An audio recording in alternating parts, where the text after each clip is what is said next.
we'll see if we continue this one a little bit longer. Kyle is currently keeping me more motivated than anything else. Speaking of which, Kyle, welcome to the podcast, Hey, what's man. up? Congratulations, first of all. You guys Oh, recently took a upper bracket, man. It doesn't matter. yeah. I mean, I That's the saw spirit. a whole lot of tweets coming out from the Complexity crew after that win. It definitely seemed like you guys were hype about it. I didn't tweet. Yeah, Chessy did, Moo did. I mean, yeah, it feels good. We're excited. It's more that we actually played well for a change, Exactly. and like that's really nice. We've known I've been saying for like 2 years at this point though that we're a lot better than we seem. So, I don't know. We'll figure it out. Thank you for the compliment, but let's see what happens tomorrow. All right, Alan, I'll go to you next. Stats man, up? professor extraordinaire. I know you've been keeping your eye on all of the Dota. You had anything special pop up for you? Any teams that you've got your eye on right now? I think the most attention I'm paying right now is to the T2 scene in Europe. I think you have a couple teams there that are ready to sort of get into the conversation about teams that might make a run for TI. I think, you look at teams like Penta, even maybe Final Tribe, Kingwin, just teams that look pretty good in some of their results, but haven't shown that they can do more than one thing yet. And that's to me, you can win a lot of regional games by playing your game, by playing one style and playing it really well. But at some point to consistently make lands, you got to be able to do more than one thing. And that's kind of the question I look for there. And I know somebody else who's been feigning a lot of Dota. Trent, I see you absolutely everywhere. Everywhere Always. that I go, every single stream, Trent is sitting there watching Dota. Have you guys been watching all the qualifiers, right? Anybody standing out to you right now? Overall, I guess just like all the regions seem to be on the up, which is pretty cool. As Alan said, Tier 2 Europe looks pretty good right now. NA is just all over the place. Everyone's kind of stepping up their game. Maybe NA was like a bit like at the peak at the beginning of the season. It felt like NA kind of peaked because it looked really intense, right? Because we had like VGJ and Immortals looked good back then. And then Yeah. Optic was just coming on and Cole were looking good, but still look great, Kyle. Don't worry, buddy. I wish I watched more China is my only regret. It's so Well, hard to like there is find a very way to little watch China. China. It's true. Yeah. But it's Yeah. just like, to me, China is like that scene that should probably be in more conversations because I feel Yeah. like there's a lot of teams that if they actually made it to a LAN would be surprising. But this is the time of year that it's very hard to talk about China, right? True. It's Chinese New Year coming Yeah. up. I mean, this is my mantra has always been like you pick you pick Western teams in January. Pick Western teams are going to look like crap in January. Chinese teams are going to look like crap in February. By end of March, it's usually you have a pretty good signal. All right, well, that actually jumpstarts our first topic real quickly. Is we're going to be talking about a whole lot of Dota. We're going to be talking about team roster changes. We're going to be talking about the different region qualifiers that are happening right now. We'll talk a little bit of drama as well. But I think that's the first thing that we'll head into is with all the region qualifiers going on right now, what region is actually standing out the most to you guys when it comes to just strength? Because we're watching, I'm looking at Europe, and Europe is just been crazy right now. I just see like Penta taking games off of OG. We see in NA, obviously, everyone's going back and forth as well.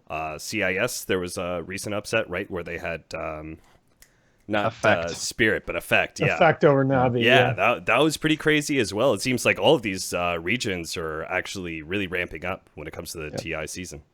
Can I take the ball on this one? Yeah. Okay. I watched Dota obsessively, and I would say the thing is, if we're talking about regional strength, I feel like you remove the teams like the top tier teams. So then I really think there's only like 4 right now you can really bet on, which are Secret, Liquid, and Newbie. 2 of those are European, one of them is Chinese, and then there's That's VP, 3. which is debatable. I've removed them since the roster change, but if you look at like what's left, right, I think the Chinese scene in their qualifiers has consistently like the highest level of play, and I'd say so. Like China's like right here, right? I think Europe is like here, but then SEA and NA can like be here, or like here, Agreed. depending on the draft, like the meta that developed, what teams are hot and which ones are not. Like there was a meme about like, what happened to Fnatic after the roster change because they looked like garbage. And then a week later, someone posted the same thing, but they're like, oh my God, they look so Yeah. good. What happened? And That was clever. I think the reason for that is, as you said, and what the big weakness of the European Tier 2 scene is right now, is that these teams only can do one thing. And they look really good with with what they do, right? And Kingwin, as an example, they like their Medusa, Ogre, Tidehunter. Nisha's going to farm his face off. The other play is 4, Yeah, exactly. So when he's playing TA or Medusa, when he has good matchups and they can build a draft around him, they'll look good. Otherwise, they really don't look good at all.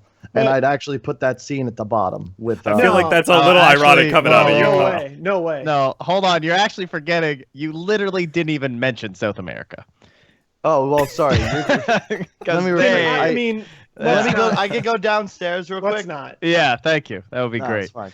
No, you can't. I actually feel bad because like Pain Gaming is winning a qualifier, knowing they're gonna bring a stand-in to the event, and it's just a joke. And the only team that I've met, because you know me, I'm a goddamn social butterfly. I try to talk to these people, to everybody. The only team from South America that's actually been like professional in any way was SG Esports, and I wish them the best, and I think that they'll find success eventually. It's just so hard in that scene because it's so unstable, and there's no loyalty. It's just people, oh, this team sucks. They join another team. It's just...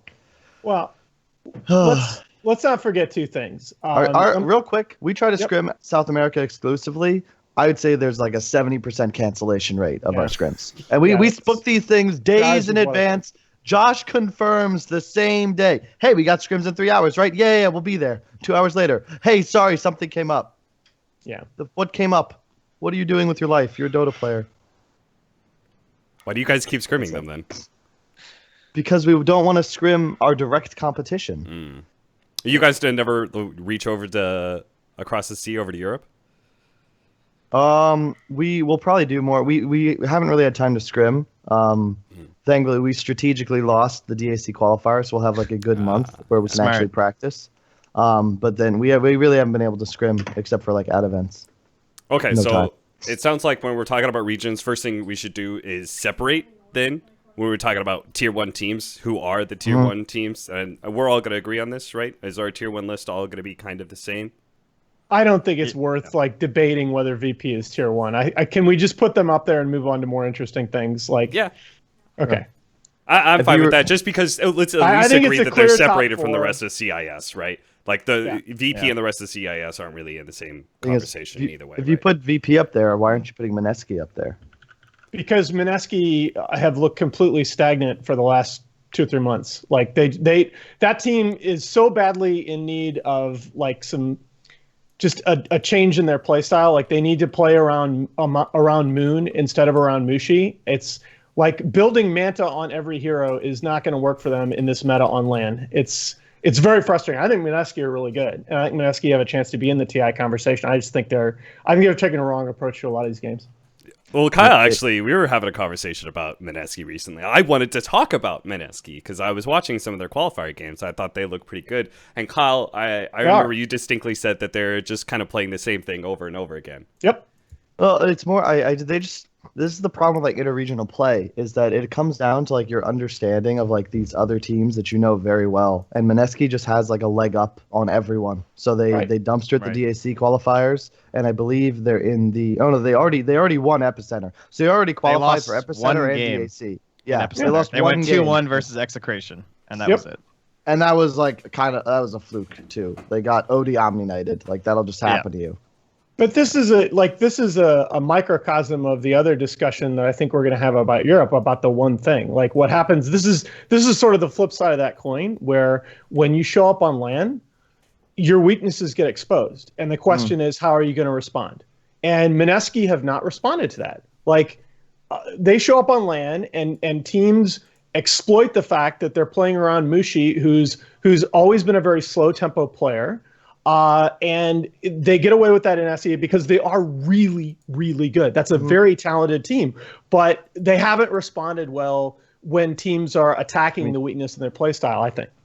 I would agree, but to be fair, they lost a really close series to Navi at Genting, and then they lost to Liquid in Star Ladder. And that was also a very close couple of games. I was about to say, I was like, I'm kind of disagreeing with all this conversation because I watched very closely that Starladder game. I was casting it, and it definitely looked like Mineski was easily the best team to take a game to Liquid there. I don't even think like the LGD game that they took off of Liquid. I felt like the close game that Mineski was able to put to Liquid actually gave them more grounds and like a better contest against Liquid than that best of 5 finals did. I'm gonna agree. I still agree with you though, Alan. Like I know what you're saying, and that's why they're not they're not tier 1, and that's why I would only have those 3 teams: Newbie, Secret, and Liquid, because they're the only teams that have proven they'll consistently be able to win and adapt. And I think that if you're studying teams to try and improve as a player or an observer, those are the teams you're watching. Yeah, I mean, I think there's a discussion to be had about VP being top tier. I put them there. I just think it's less interesting than some of the other topics I want to talk about. But so we agreed though that NA was the strongest region. No, not at all. It sounds like we've got a whole lot of NA bias right now because I'm hearing, Europe is just a I'm actually team. very disappointed in NA. One horse region. We've got Southeast Asia who are also doing the same thing, right? They're all running the same kind of style. I'm isn't very NA doing the disappointed same in thing? NA. Like, I kind of am too, to be honest. Other than Col and EG, I see no progress. And like EG, fine. We can talk about them, break down some of their problems. I am very strongly of the belief that both EG and OG are going to be in the TI conversation. I think a lot of people are underrating them right now. But let's set all that aside. What really concerns me about NA is that I just have seen no progression from Optic or Immortals. That like, EG made Sumail an offlaner and they're still EG. That should be a concern for the rest of the region, shouldn't it? EG, yeah, exactly. EG still has probably two of the 5 best 1v1ers in the world, and there is a first order question about whether they can really leverage that in this meta, especially given teams are so ready for it. But I still think that that's a strong enough advantage that counting them out is stupid. My concern is, apart from EG and yes, complexity, I just don't see the progression from the other teams. I don't see the path that they're taking, what they're trying to do to get better at Dota, because that's the key going forward to TI. You can't look at teams right now and just say, how good are they right now? You have to say, how are they going to get better? And Optic got 3-3. I like so far, I like him as a player. So far, I don't necessarily see the fit. No, I will say, like, watching, well, this can go into, like, another conversation about tournament formats. God. Yeah, watching Immortals and Iceberg play, which are probably the 2 teams I'd say have, like I feel bad because Immortals, I think, got worse after the roster shuffle, which is another thing we're going to talk about. Big time.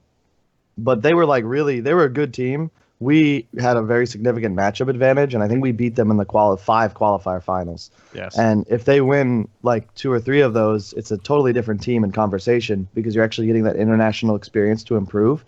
But the thing about the scene right now is, like, it didn't matter whether they could beat LGD or how good they actually were. They had to beat us. And our style matched up really well against theirs, and that's grim. But again, what are we talking about the whole time? That to me, the bar is somebody exposes you, and what do you do to improve? That's what I look for. No, I understand. It's like great with like watching like Iceberg play, right? Iceberg came out the Aoi stack, and they were super strong. They took a series. They actually qualified to a LAN over us. They beat us. They like traded series with Optic, and these are all qualifiers without EG, and they played really well. But it's now like a week or so later. They kind of got figured out in some ways. Yeah. You can predict their openers pretty reliably. Yes. And they are picking the same sort of heroes. Like Ritsu, for the last couple of years, has only played one type of hero. Sure. He is a carry player.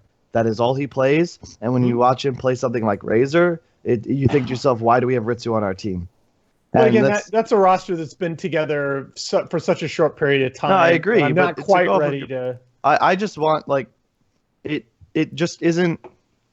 You just have to do more to win consistently. Like, it'd be different if this was a couple of years ago when it was like more casual. But there's like multiple teams now in NA that are like, I'm like, I sit at home and I watch their replays and I look at their drafts. And if you come in and you play a series against us, like, let alone teams that are actually good, like you'll play Secret or Liquid or Newbie, they're gonna know what the fuck you're gonna do and they're gonna be ready for it. And they're not gonna be surprised when you follow the same drafting pattern you have 3 times previously. and they're not going to to expose you. stroke your ego too much, but those drafts last night were very evident of quite a bit of research there. You kind of slay them. Like, those were draft wins in my eyes. It's even EG. Like, I hate saying this Yeah. because we're going to play them again. That's what makes this whole concept of Right. qualifiers and playing in the same region all the goddamn time so dumb. But EG picked like Tusk Lycan first two. They've done that like 12 times in the past. And while it's like still good, it's not like it's bad. I just don't think you'll beat like I play. I'm trying to win TI. I think you plan on trying to be the best, and I think in order to do so, you have to train to get there. You can't pick Tusk Lycan against Liquid and beat them if you've picked it 10 times in 30 games. So I'm hearing out of you, Kyle, is that there's a certain amount of versatility required to be at a tier 1 team right now. That's why Liquid is so good, dude. They don't look different. Whether Mind Control's mid, Miracle's mid, Matumba Man's mid, they have 3 players that can play Timbersaw and Pugna. They can do whatever the fuck they want. Kuro can play 4 if he needs to. GH is the best 4 in the world. Like, they could play Rubik on both their supports, and you don't really notice a difference. No. It's just how much item do they have. They also have a lot of core. They also have a lot of heroes that they can play in all 3 lanes as cores. Yeah. And that's if you guys look at how you beat EG last night and how a lot of the teams have been winning in the quals, if in this meta, if you can figure out what the solo lane is going to be and give yourself a good 1v1 advantage in that lane, you're generally going to have a really good draft. So I don't, as with many things, I don't necessarily agree with all the details that you're filling in, but the overall point I think is just obviously correct. When you go play Secret, you have to be worried about Arc Warden, Nepo, Broodmother, Troll drafts, Coddle drafts, Lone Druid, all of these here, Drow strats. I'm sure you have to think about. Is Puppy gonna just play Bounty Hunter and hunt my Courier all game? Yeah, and that's what's so good, right? Because they're not just heroes; they're strategies based on one hero. We use like concepts in the house, like. There are these heroes that drastically change the concept of your draft and what the enemy team needs to be concerned about. There are certain heroes you pick, like use like Batrider or Broodmother as an example. Once the enemy team picks that, they limit your ability to draft other things in a large way. It's the decision tree theory of drafting. It's the idea of picks as bans, right? In a way, yes. It's more like you can bait teams into picking things. Like Gyrocopter in this meta is the easiest thing to bait people into picking because, like, if you take some Undying or a Beastmaster, people are going to take Gyrocopter, but that hero is not a difficult concept to defeat.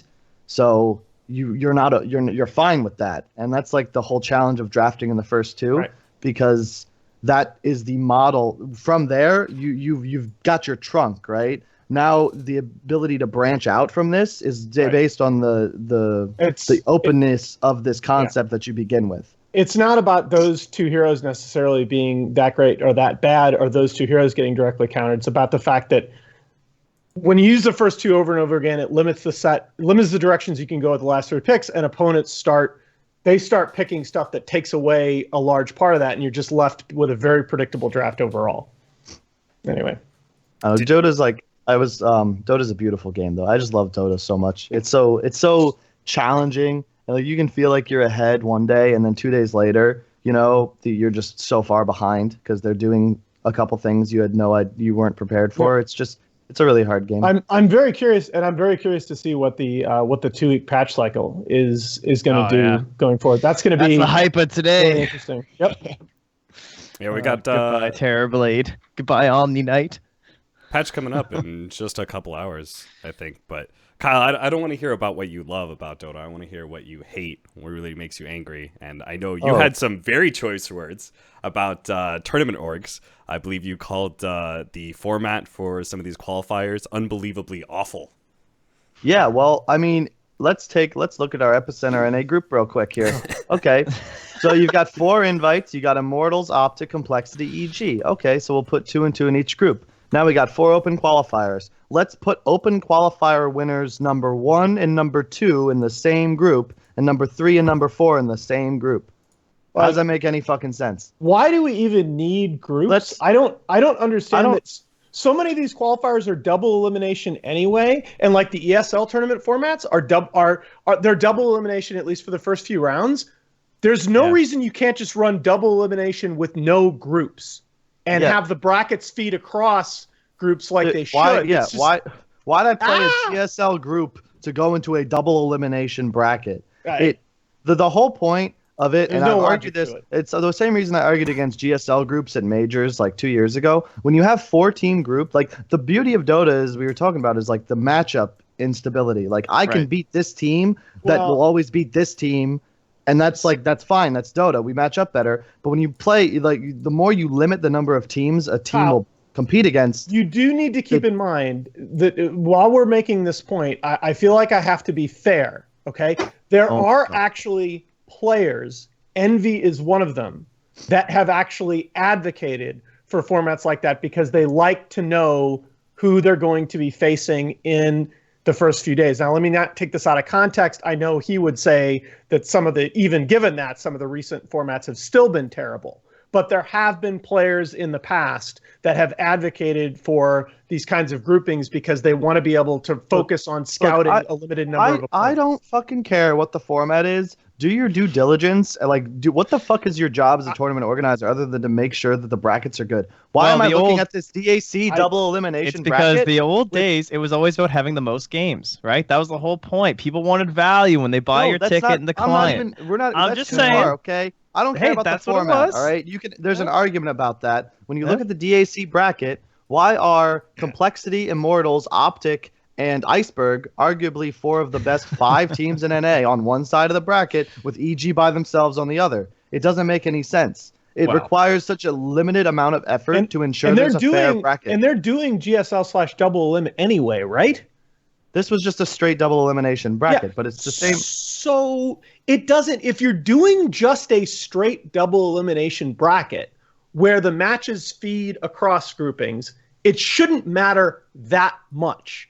I believe the reasoning was the question I have is when you have tournaments that are double elim anyway and that are arbitrarily structuring the groups so that half the bracket can only play each other until a certain point and half the bracket can only play each other for a certain point. That's very weird to me.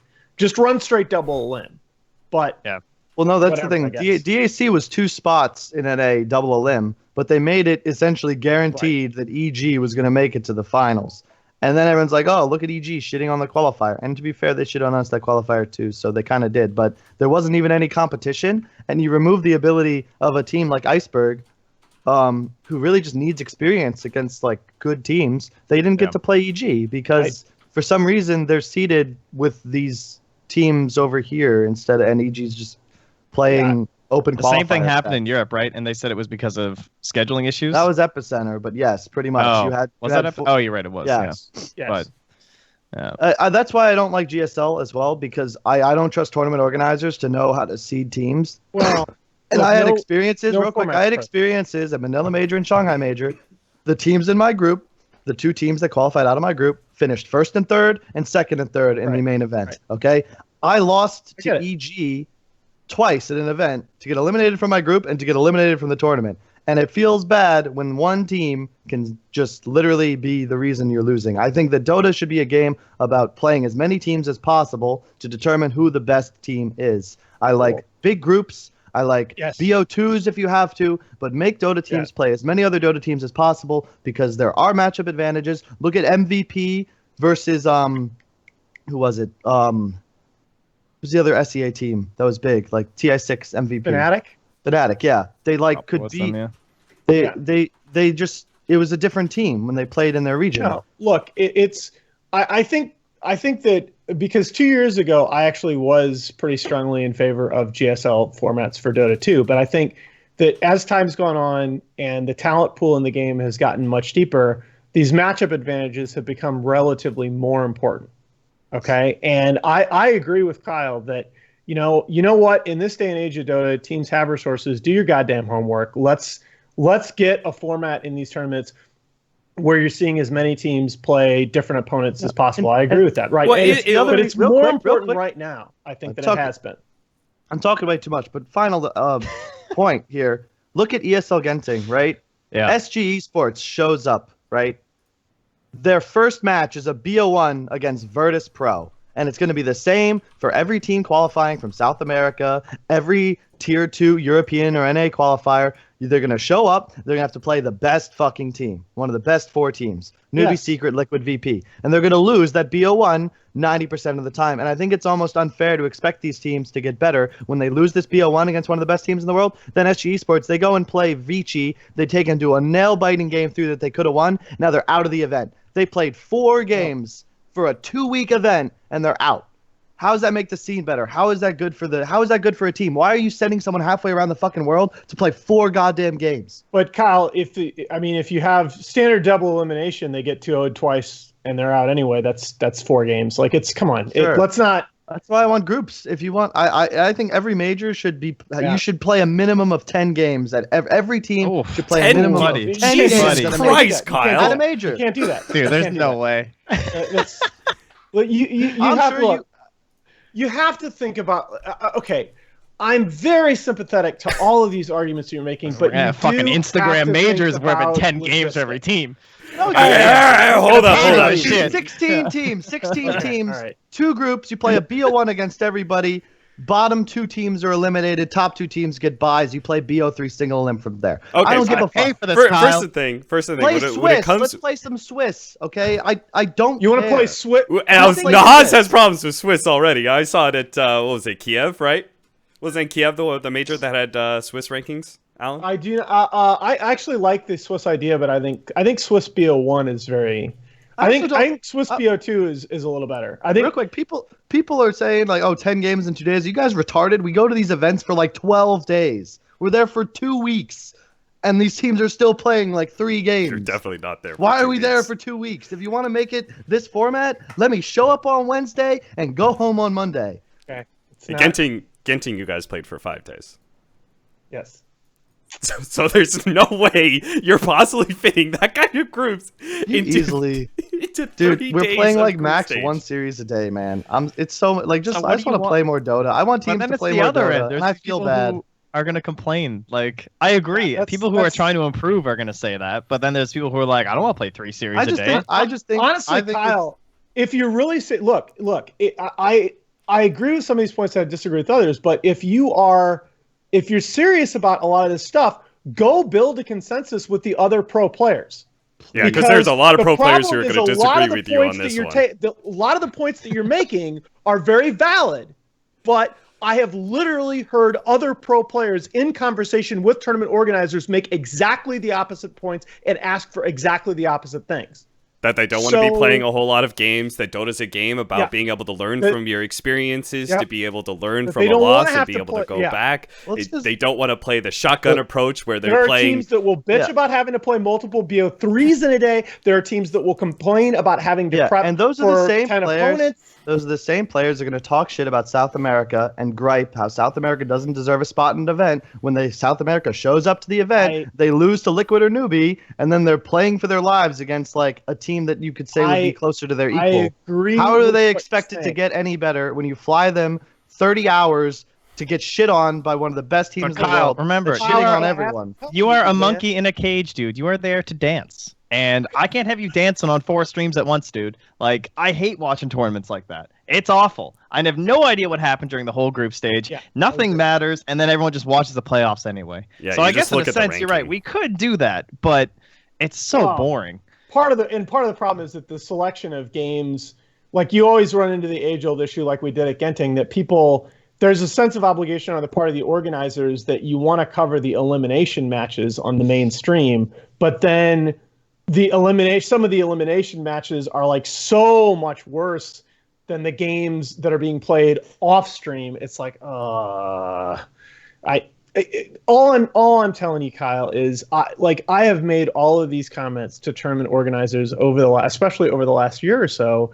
But again, tournament organizers, they are heavily invested, especially under the current system of pleasing the players. I don't believe you, because if the tournament organizers are heavily invested in pleasing the players, why in the fuck are the groups so imbalanced when I play these qualifiers that make it seem like they're not even watching the games? Yeah, Like, 'cause they're you can't literally complain to you their think- face.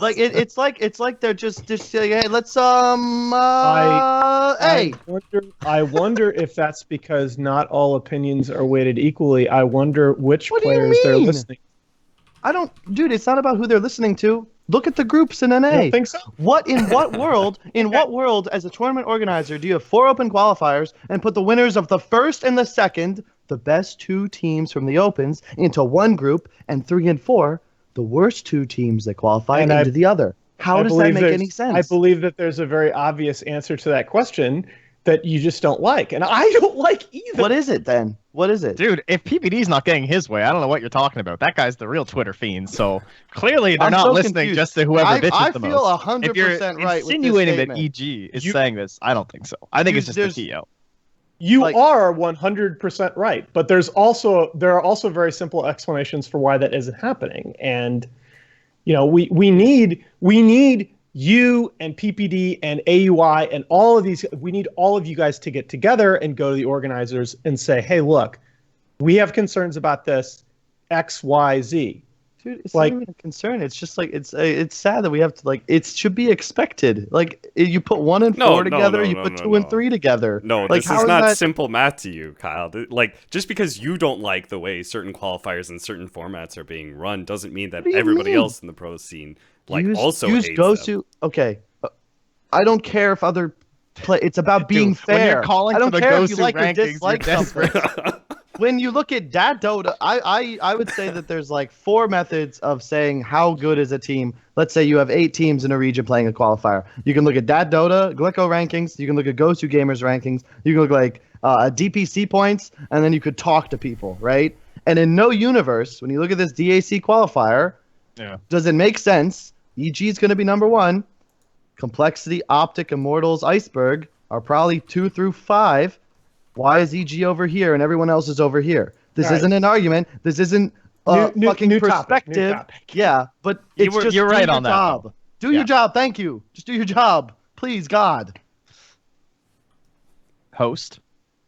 What, Trent, you've got nothing to say about that? You couldn't get a word in this whole entire time? You're just right. Hey, I've been in there. All right, well, apparently we're going to move on from tournament formats since Kyle has had his full fill of that. Roster changes. That's next up on the list. We've got roster changes.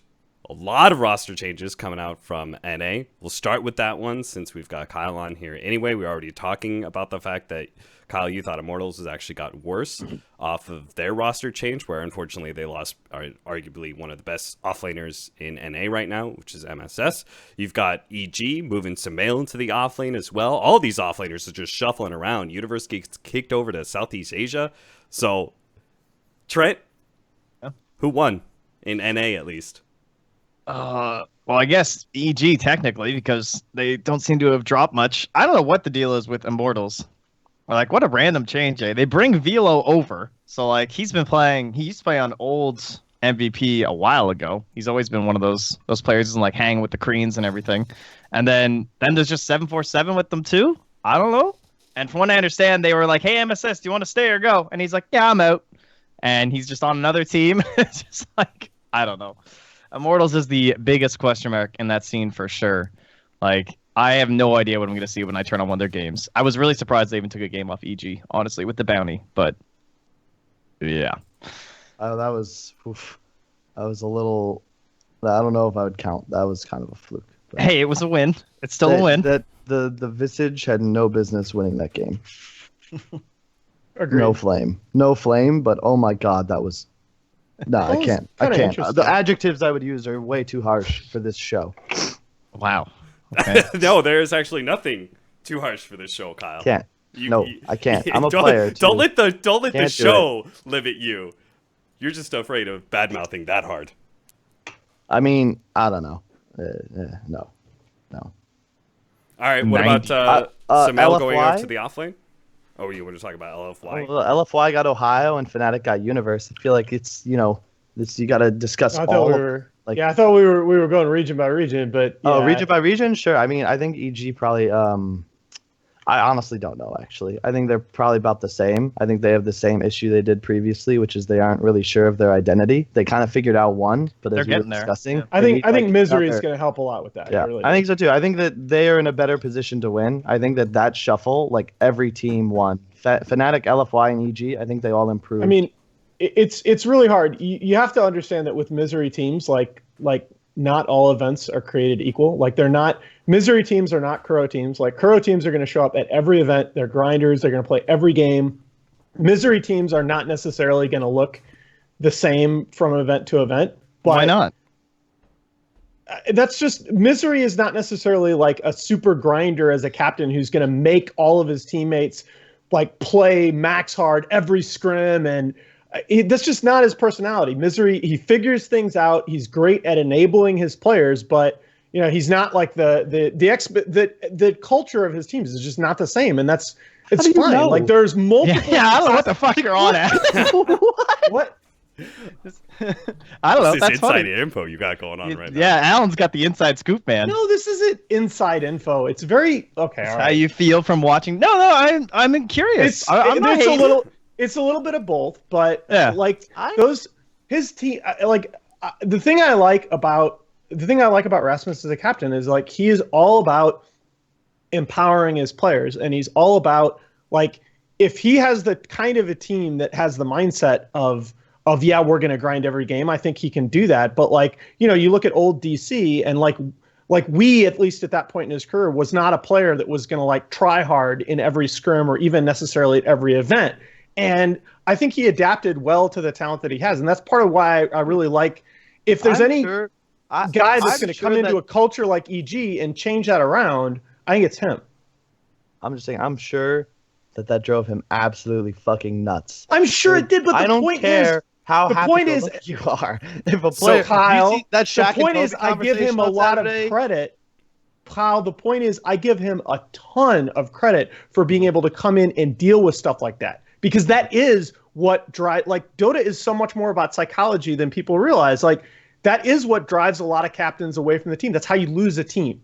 Like he's able to control for things like that. Anyway, I'm just saying, I thought maybe the the difference is inconsistency says more back about to the the region. digital chaos players. Sumel has said he wants to win 6 TIs. I don't believe like he'll that. have the same issues that Weeha does with motivation. okay. No, he won't. No. He won't. Trying to be Jordan, not Look, Shaq. okay. This whole conversation is a red herring. Let's say I think EG is going to be very good. I think, but my big concerns with NA are exactly what we've said, is that I don't see necessarily a team other than EG and Cole that's clearly going to be on the rise. I think that old Animal Planet Iceberg. Yeah, with right? Moonbander, AUI. I think they're the team that I see as most likely to become like the consensus third in that region. I think Optic has the talent to do it. Listen. I know why Kyle has no faith in PPD. I know why he is not a PPD lover here. But how is nobody else on this panel not believe in Optic? I think they have all the I'm fine with ingredients. Optic. I think they have absolutely all the ingredients. I just haven't seen it so far. Jesus, I don't know. Kyle. We know how the scene is right now. It just takes like one qualifier. You get to one LAN. I don't know. You figure some shit out. So they're like the ticking time bomb in the region. I think they have the most potential in the region for people that haven't been making it as far as, let's say, some team like Complexity. Like, I think if Optic gets to a couple lands, they just have to get past this beautiful wall of Kyle here. But dude, that's the thing. Like, they beat us. We talk about this.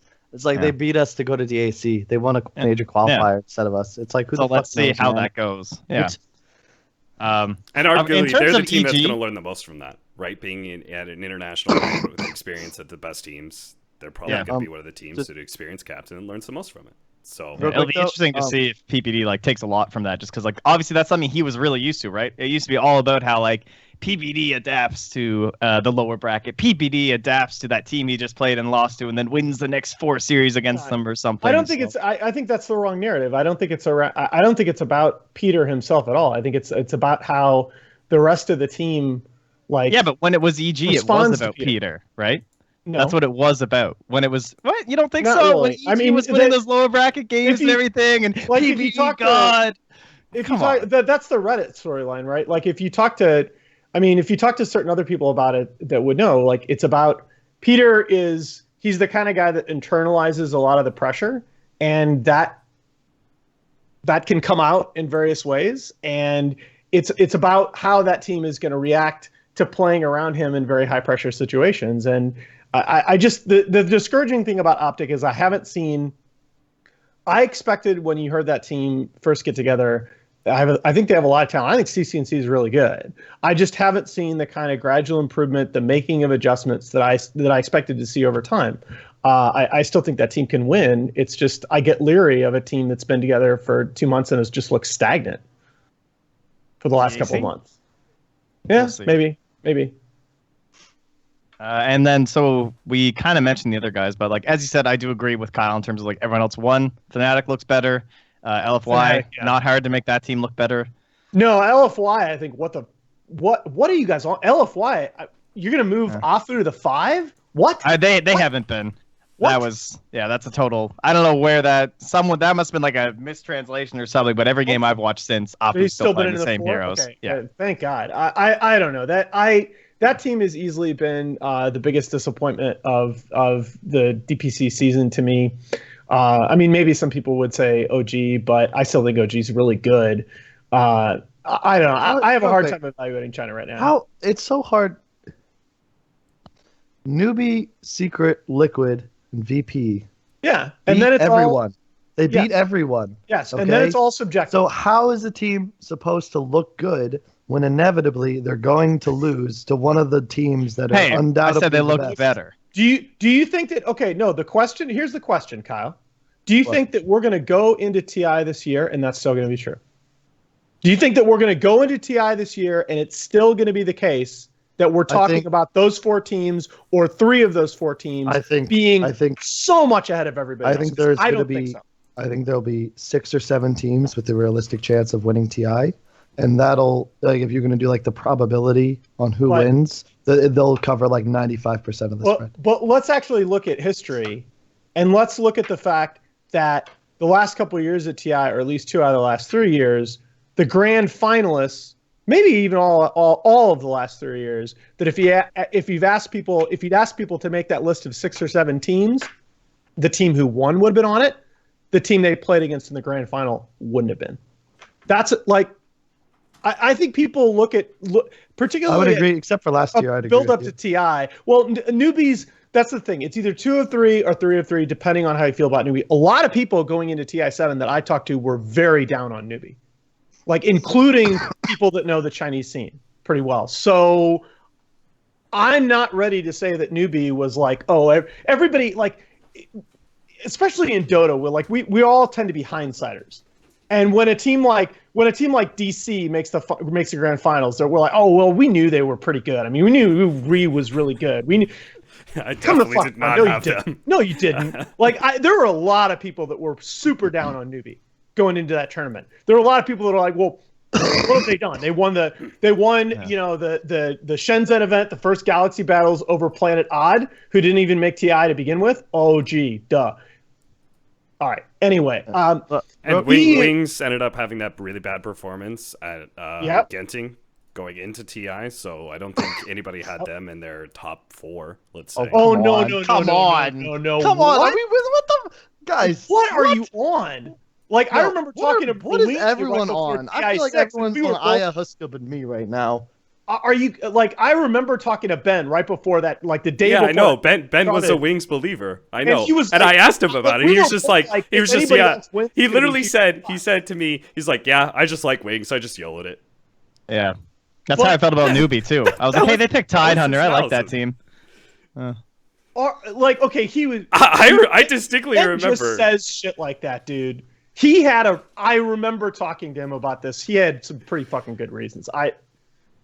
Ben likes to be like, because he doesn't feel like laying it all out all the time. He's not like me. He doesn't like to talk.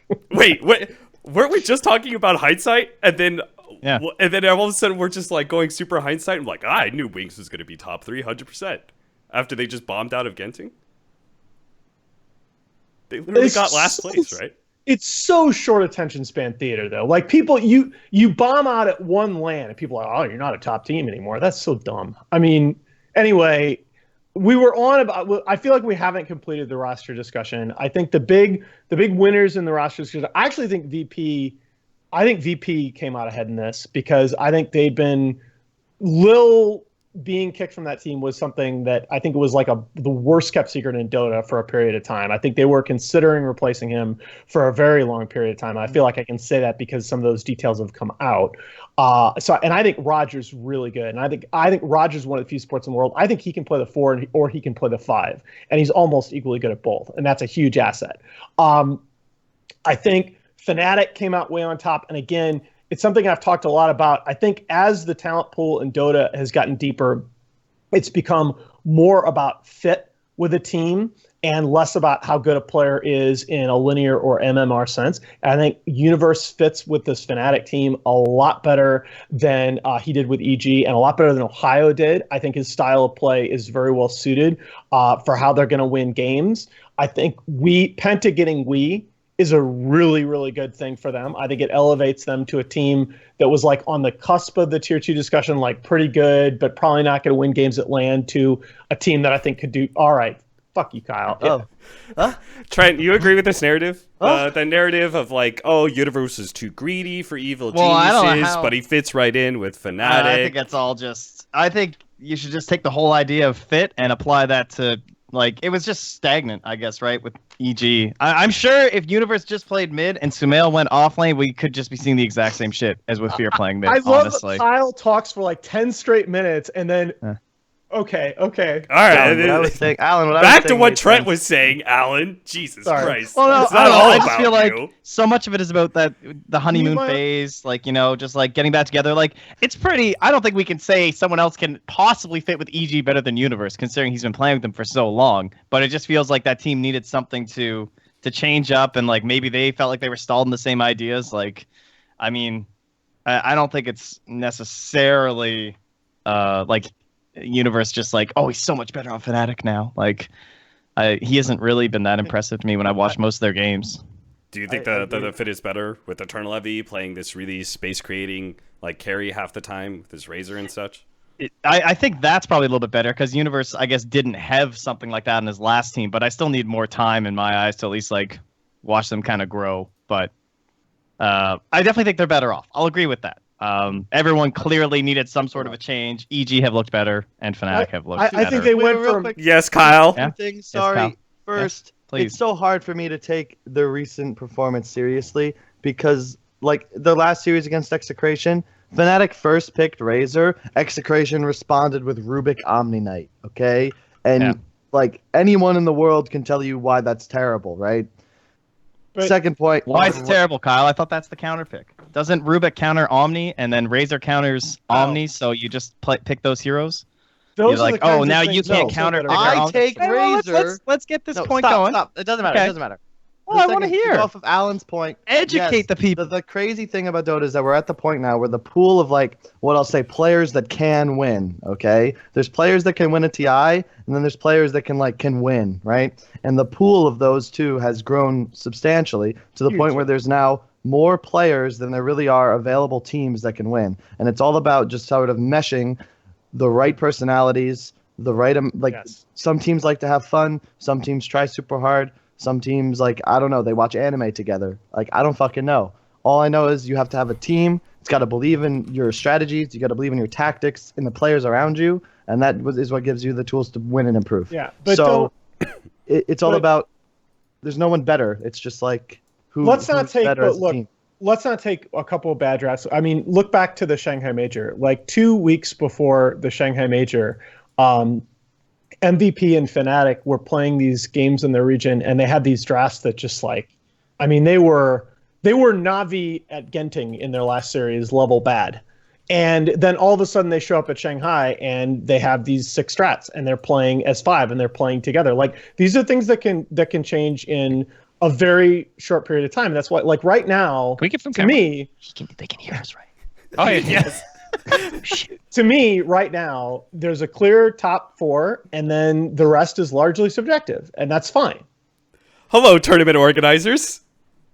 Hello. I've got Hopid and David Gods Parker joining us now. I know, Hopid, you've been watching the whole podcast. I haven't been watching. I don't know what you guys are talking about. What are you guys saying? Right now, they're just talking about shuffles. But if you had anything to say on the tournament format and all the nonsense that Kyle was spewing. if you had anything to say about that, I would very much Summit. appreciate it. What did Summit Kyle used- say? What do you mean? There's a lot that was said. You shouldn't be paying attention. Kyle said a lot at this point. I didn't. The thing is, Summit actually is like Summit legitimately makes a format intentionally weird and terrible, and it's still better than their competition. Okay, so I don't really have much to blame. Like they don't give a You fuck. didn't like our 19 format? No, that's what I mean. The 19, it wasn't great, but it's still better than Like the most fucking backhanded BO1. compliment I've ever heard. Well, they know it's a 19 tournament. I don't think we made that format with the intent for it to be, no. So tournament Exactly. integrity That's my consideration. point. Kyle, Then why Kyle is it said that still they could better play in our tournament competitively? if we invited BSJ because they wanted to get him more exposure for complexity. Genius. BSJ is the number one reason that Dallas Cowboys bought that org, I think. Honestly, what I think you guys should do next time is make it like the NBA All-Star Game format, where you just invite a bunch of players and pick captains. We just take teams and play the event. Funnily enough, we were actually developing that concept. Of course you will. Yeah, you laugh, but we were trying to get the Alliance and Navi rosters, so they would actually play again. You guys are just gonna do a bunch of throwbacks. Yeah, Try and get that was Team that was actually DK what we were gonna do. to We were come gonna back get together. we were gonna get the old MYM roster, Yeah. the TI3 Alliance roster, the TI3. Oh my Navi god, roster, the memes. Speed Wow. gaming. Speed Gaming. Arteezy would have to play against himself, right? It'd be Makes Arteezy. sense. Yeah. We're gonna get like It'd- the it'd old be- Team DK and stuff too. Yeah. Man, as with so many things, Dota, you guys are idiots, but you are my kind of idiots. I love it. God. Were you a fan of that format, Alan? Did you like that? I thought it was it's one of those things. I actually thought it was a very viable format for one event. I don't it's not a format that I would necessarily like to see copied, but I think it made sense. The only thing I didn't like about it, I generally don't like formats where teams choose their opponents. But that's something a lot of the players like and ask for, so I think it was fine. David, from your perspective as both talent as well as a tournament organizer, one of Kyle's biggest complaints was the fact that he did not like GSL, and he did not like the fact that there was very few games that a team like SG would come in. And so what he wants out of these tournaments is to be able to run big group stage, big, like two big, like two groups of 8, or one big group of 16 where you do like a bunch of best of ones and best of twos, and you've got like 4 or 5 different streams all going on at once, and you just have a shit ton of matches all the way through. So all the teams get to play a whole bunch for every single one of these majors, basically. like what TI does, kind of. Yeah, basically, yeah. It doesn't have to go fully TI, but just more games. I just think that the 16 max hour number of games, if you're gonna be somewhere for 2 weeks, it's 30 hours away from your home. I think you should be guaranteed more than 3 games. That's all. Oh, I you're think talking about for the LAN formats, not for the Yeah. qualifiers. I was hearing like this is what you want we're- qualifiers. we're- No, complaining about qualifiers can be simple as long as they're seeded properly. The problem is none of these organizers actually seed their qualifiers right. I actually liked what the Summit did for their last one, where they put the 2 teams, like they put us and Immortals directly into the semis. They had like all their tier 2 invite open players, like they played a series, and then it's just okay, semis go play. Versus, as an example, Epicenter, where we have GSL group stage, so double elimination group stage into double elimination, and it's just like, well, why? That's the those problem. Groups, though? Like, are those organizers just clueless and don't watch Dota? Like, how do I don't how does I don't know how that know. happens. I To be don't know. honest. I don't know. I mean, you got the lucky side of it with Epicenter. You guys had like the easiest group ever, but Yeah, but it just like it makes me feel bad. It's still not right. It shouldn't. It That's doesn't why matter. that's why statistical discussions of these formats are so complicated, because it really, so many of these formats, how good or bad they are relative to the other formats depends upon proper seeding. Crucially, like over time, I've actually started to favor more round robin formats because they are idiot proof. I like Swiss for that reason. I would not mind Swiss. Swiss is not as idiot proof as you think, but I'm on board with that. I think is when you Swiss, you can totally randomize it. Maybe you get an unlucky draw. That's life. You're still gonna have to lose. You have to lose 3 BO3s to 3 teams before you're out of the event. And if you lose that, you can't say you deserved anything better. But again, this is back to the earlier point that I was making to you, Kyle, that a lot of these things I have literally, multiple. We're talking at least 3 events. All right, I don't care anymore. At No, least I'm I cutting don't off this care. conversation. I I don't don't care about tournament. I regret bringing this up. I asked a so question don't to care David about Parker, Listen, and the rest of you start stop. fucking talking. What the players want doesn't fucking matter. I don't The tournament care. I will organizers- end this call right tournament now. Organizers have 2 prerogatives. Seems Can good. we Increase please the move number on? of viewers and to ensure the most fair, balanced, and interesting tournament format you can. That's In my eyes, that fantastic, means Kyle. more Thank you. games, more fairness, okay? More viewers. I don't fucking care if they listen to me. agree. I'm saying if you aren't going to listen to me, at least have something better than what I can come up with in 3 minutes while I'm taking a dump. Does That's anybody what I know request, if okay? Skype has It's an your job. individual There's too mute? many games. You Yeah, I actually can can't make schedule enough with Well, the qualifiers, right? what you mean for the Like actual if you meetup? want the Yeah, yeah. qualifiers to be longer, you actually No, I think can't his do main it. thing is the LAN itself should have more Oh. games. More round robin, more games. at once. Qualifiers can be blessedly short. It doesn't matter.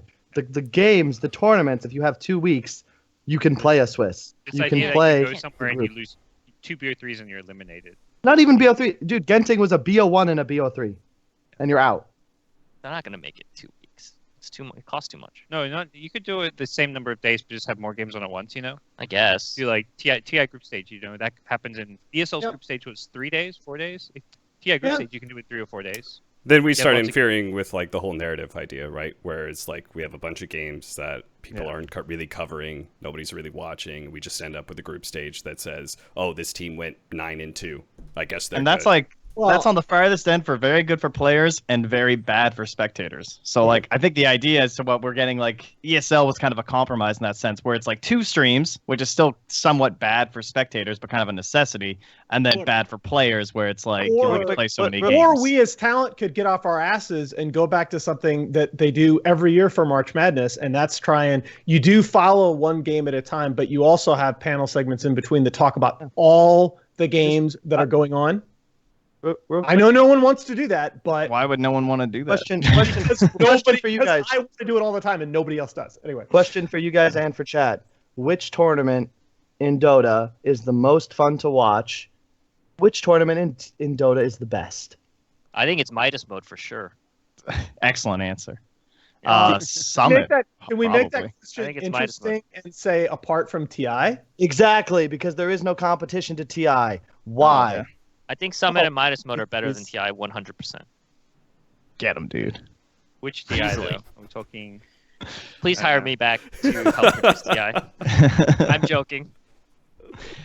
Valve employees that are listening to this, I'd still like to. I mean, TI is good, but TI also is like, there's a reason it can be so huge, right? It's like, it's all this fucking money. It's insane. But my What? point is, you're using the same amount of time with these other events. You can have the same number of competition days. No, you can't. So why not utilize them? All right. People are saying Epicenter as well. Honorable mention. Epicenter deserves it. They've run some great events. Don't they only have 5 games on stage at this next one, Their by the way? first Epicenter was 5 really good. I think matches. the second one did not live up to the hype and expectation. No, you got to start out with 4 matches. thought the second and then one when was people get solid. better, Yeah, then you add the lower bracket, or whatever it is, the third place you decider. gotta get the expectations low. Like Yeah. I don't think you necessarily penalize the second Epicenter for not being the first. I still think both tournaments were very good, and the first was just excellent. I'm just saying, guys, if you have a 2-week event and 4 teams are eliminated in 3 games, and there's no way, like I just, how do you? It's going to be the same at the major, I imagine. I don't see that as a good major format. It's I- I not. don't There's think- more majors. There's like 4 times more majors. Yeah. True. I mean, end of the day, Kyle, the top teams are winning these tournaments. So I agree. Oh, that's not a great argument. That's a very results oriented argument, and that's not a great argument either. That's like Well, we're results based Dota here in our patch. Well, and countdowns. plus, They No, no, say that's the like patch that's today, like that's we're like doing a saying in countdown. that's like saying in poker that I made the right play because I won the hand. That's not true. You gotta be careful. How's that not true? Okay. That's true. All right. Move this conversation into, I think, the last thing to really be talking about, which is which of these teams is going to be the next like tier 1 team? Which of these is going to be the next team that like actually wins a tournament outside of Liquid, Newbie, Secret, and I guess we'll throw VP in there for Nahaz. Fnatic. I thought it would be Mineski for the longest time, but they still haven't done it, so. I think it still could be. I think that the odds-on favorites are OG, provided they can make it out of a very tough EU region. I think Fnatic has to be mentioned there. I think EG definitely has to be mentioned there. And then I think from there, there are a lot of teams that you could talk about, but no one has sufficiently. Well, did you not mention Mineski or China right then? Because that's what it sounded like. The most likely teams are from China. It's February 15th, guys. Like this is the hardest part of the year to talk about China. Like I have no idea. Yeah, I think LGD belongs on that list, but I think Vici Gaming is. You heard me on panel in Genting. Vici Gaming at that point in time was like my number one team that I thought had a chance to break through. But it's very awkward talking about Chinese teams at this point in the year. I think another couple of weeks we'll have a much better idea what's going on with that region. Yeah, I'd agree. Vici and LGD should be in the conversation 100%, though, just as much as Mineski should be. Year, by the way, guys. That's right. Year exactly. What year is it? The dog. The year of the wombat. Oh, the wombat. That's exciting. It's not the wombat. I forgot that part of the parable. My parents lied to me. Yeah. Is that what they just called you? You're a wombat? Yeah. All right. You guys are starting your patch stream soon, right? It's already live. Oh well. Oh wow. Piggybacking off This is content. the crossover episode. Us, bro. Yeah, you're done. All right. We are a content creator. Right? Kyle, you got anything else you want to talk about? Far over. Huh? Kyle. I mean, not especially. And I also I get really triggered by Alan, but I'm not actually like super. Alan, do you want to? I'm not. You and Kyle want to join our stream? Sure. You guys want to keep going? Ben They never stream. stop. Keep going. I mean, I've like got a hard deadline where I have to go in 90 minutes, but I'll talk shit for another 90 minutes. You have to do. We got to go look at houses, dude. Look, We're buying a house. I just wanted to clarify. I'm not trying to flame any TOs with the exception of people that make terrible qualifier groups because I feel Which like it's just apparently a is lack everyone. of effort. It's just a lack of effort. Like, just come on. You're throwing a multi-million-dollar event. Can you please just like look at the scene, rank the teams 1 through 8, and make the groups accordingly or the bracket accordingly? It can't be that hard. Get Preach, someone Kyle. to do it for Preach. you. Second, people may or may not disagree with me. I stand by Dota, a major event, multiple weeks. I think we should strive to have teams play as many games against as many different teams as possible. Oh, there I are don't mean 11. four in the There same are day. 11 majors. They can't all be 2-week events. I mean, Katowice But- is like but the 6 ones days that- long, right? Sure, but like that's just not. I mean, I'm still not sure where you're coming up with in so 2 many of the weeks. points that you're making in spirit, but the arguments, the actual arguments that you're making in terms of implementation, are very problematic. Like they can't all be 2-week events. It's just, all right, well, Maybe. 10-day, 11-day events. You're gonna have 6 or 7 days of games anyway. Whatever. I stand by when 4 teams can be eliminated. do you by understand playing how 3 hard it is? games Do you against understand 2 that it's teams. basically impossible for anybody but Valve to actually make money on an event that has more than like 6 or 7 days of No, what are play? you talking about, Nahaz? Do you know how Yeah, much ESL's money we made on our rolling in it. event? All right, millions, right? Yeah. You think Midas mode is just right, a joke? right? You know how Yeah, many cars we millions. bought from that shit? How many was it a brand other than Mercedes? Anyway, Alan, you got anything else you want to talk about? no, we're good. right. We're good. Trent just silently, like most of the episode, is just silently Sorry, looking at the Trent. camera. I'm just here to bounce things off. I'm a little wall painting. I'm a beautiful flower. I'm here to spice it up a little, you know. Trent still wants to get hired to events. The rest of us Trent. just don't give a fuck Trent. anymore. All right. Trent's going to Bucharest. Oh yeah. Yeah. Whoop, Yeah, whoop. baby. A major. Wow. A Moonduck major at that. Another one. You guys are welcome. That was a little surprising. Bullshit with us and Merlini later on this patch countdown stream. We know a patch is coming out this time. That's right. Yeah, what is it Kind of coming out? disappointing in that It's in sense, an hour, to right? be honest. When's it supposed to come out? Wait, we know. Did you guys just start a patch stream at a random time and just hope it comes out? Last time, yeah. No, I mean this time around. You don't know the This exact time, time? no. We have no idea. But Oh, it could come okay. out like now. Is it really coming out like mid qualifier? That's good. I think it's actually Loving coming out that. in like in an hour. Yeah. Dude, I All mean right. they've released major patches during TI qualifiers before, so it's like, I mean, I've been a couple years ago I was doing stats for a series where like the games 1 and 2 of a given series were played on different patches, and it was TI qualifiers. So it's like, all right. So we're gonna go, guys. Yep. We got our thing to set up. NA Welcome to join Dota us. is the I think best Peter, if you want. region. Thanks, See Charles. you guys. Bye, guys. Yeah. Somehow Charlie Charles. horned his way into this. Charlie, I thought you were supposed to be gone. What happened? Why the hell are you here?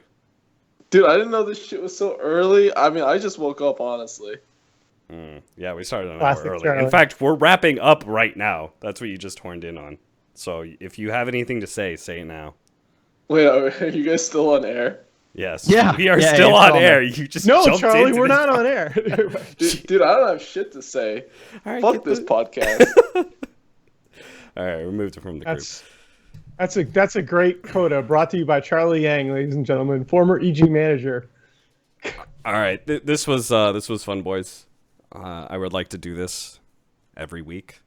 Just have a little get I'm together down. and talk about Dota, and apparently get Kyle and Alan just really riled up. That's the most I'm fun part not- of my day. I'm not riled. I think I can get like a cardboard cutout probably, and I'll just put that here, and then I can still like cast and stuff during this. So that should be fine, I think. Actually, I'm so sorry, Trent. I No, hadn't it's good. realized. no, sometimes you just gotta be there to poke the bear a little bit. You need another pretty face. It's fine. Don't worry. Anyway, thanks.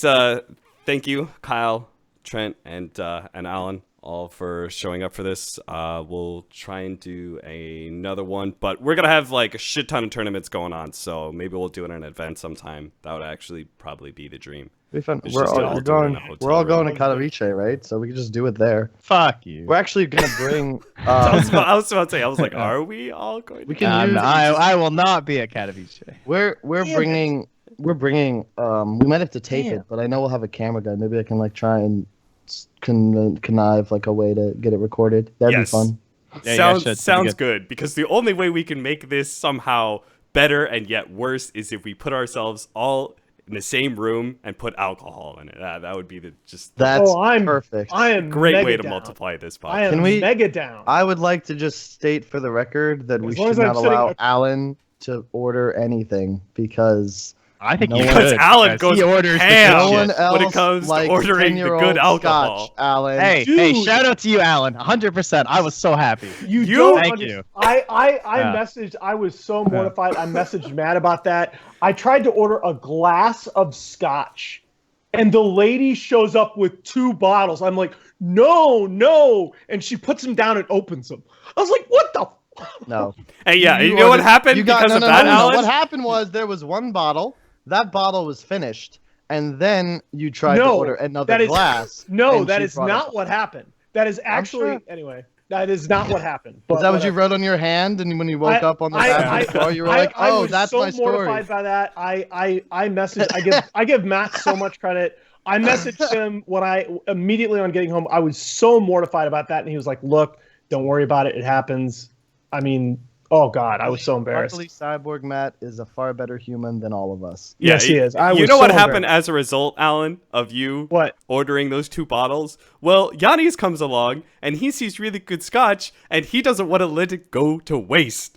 You know, because Yannis is literally that guy who refuses to let anything go to waste. Oh, He wants to that's make what sure happened you to don't him. throw out food. I got a couple of DMs from him that night that like I was like, that made no sense. I was trying to figure out what happened. Okay. all Yeah, right. he wasn't very happy with you with ordering 10-year-old scotch, and then it just sits there. So he's like, well, somebody's got to drink it. He's a I true mean, hero. I finished like most of a bottle of anyway. Doesn't matter. Go ahead. All right, that's it. We all Thanks for know. watching, everybody. Hopefully we'll do another one at an event sometime Hey. soon, or probably never again. But Yes, Kyle? One final point is just, hey guys, don't get peer pressured into drinking. It's actually poison, and it's very bad for you. It really is. Don't. You'll look like him. Okay. Wow. Don't drink. Dallas Don't Cowboys drink. have Point really down, gotten to you. point Stay down. healthy. Be a good influence on your community, Don't and look live like above the influence. works. That's Good beautiful. message. That was beautiful. Don't Nice. be For I'd the like- children.